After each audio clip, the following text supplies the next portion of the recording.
The 1970s were groovy, baby. This time was known for vibrant colors and intense individuality. The film industry, however, wasn't quite hip to the most psychedelic of times. Hollywood wasn't prepared for the next funkadelic wave that would take the industry by storm and change film forever. Motion pictures made the transition into the 1970s from New Hollywood riding on the French New Wave. Films throughout the 1960s deviated from the typical studio monopoly productions. Big old Texas Ranger waves his gun at us, and we just welcome him like he was one of our own. Hey, Buck. Yeah. Get to Kodak. This is when the shift became evident. Younger talent, including writers, directors, and actors, began creating more contemporary content with films like Midnight Cowboy and Bonnie and Clyde. The end of the civil rights movement brought in the need to ensure upward progression and the preservation of Black power and equality. It was time for a change, and this change could also be ushered in through film.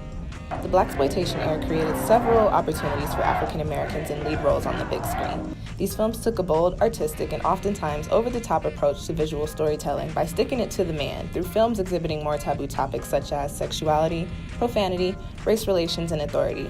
These topics were conveyed through embellished scripts.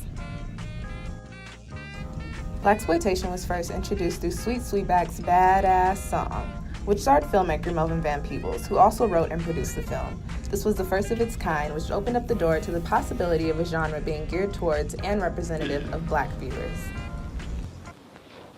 I'm gonna say a Black Ave Maria for you. Although Sweet Sweetback's Badass Song was the first of its kind, the film that really put Blaxploitation on the map was Gordon Parks' Shaft. The film follows the plot of a private detective on a hired mission to rescue an Italian mobster's daughter. You ain't so black. And you ain't so white, baby. Shaft highlighted themes of sexuality and masculinity. The civil rights movement and down spiral of Hollywood studio monopolies convinced studio executives to produce a new type of content while creating a blueprint for future films to follow.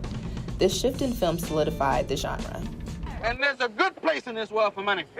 Yes, sir, and I know where it is. It's right here in my pocket. Several similar films followed behind Shaft and Sweet Sweetback's Badass Song. Very shortly after its introduction, Blaxploitation started to showcase a new kind of lead role, the Black woman. These were some of the most shocking and exhilarating films as they highlighted Black feminism and also helped shatter the mold of what society believed the Black woman was supposed to adhere to. Hello, honk. Remember me? Come over here, O'Brien. No! I want to show you something. Look. I just want to get out of here. Look!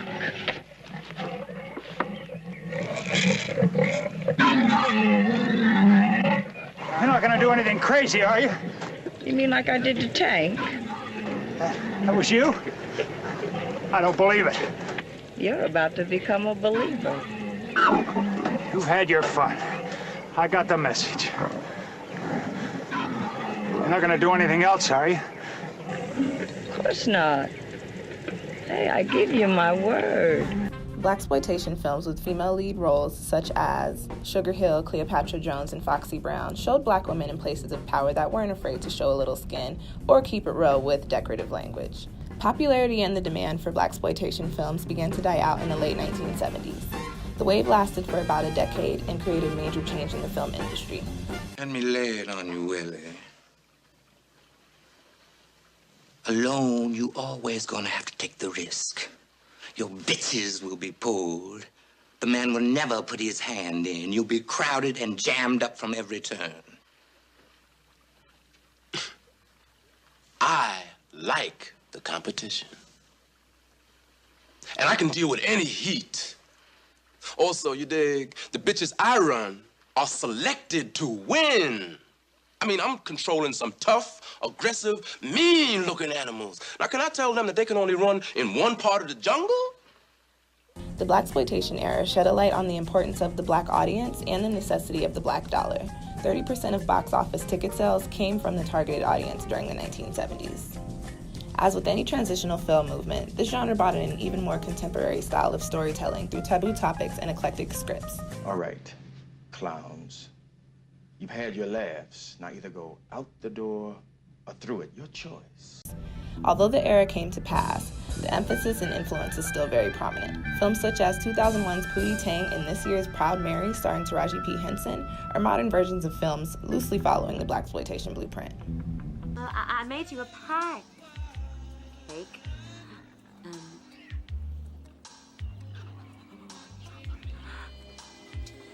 Do you want pie?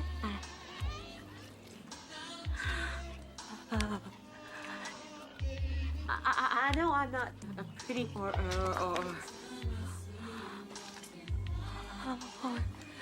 sexy. You probably like a sexy girl, right?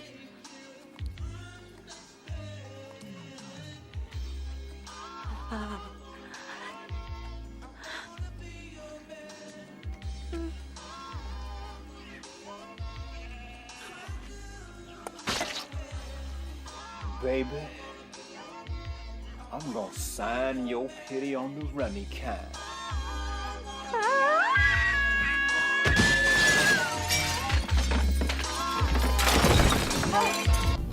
The film industry is becoming more and more innovative. The freedom to experiment with visual storytelling stems from film movements such as New Hollywood and Blaxploitation.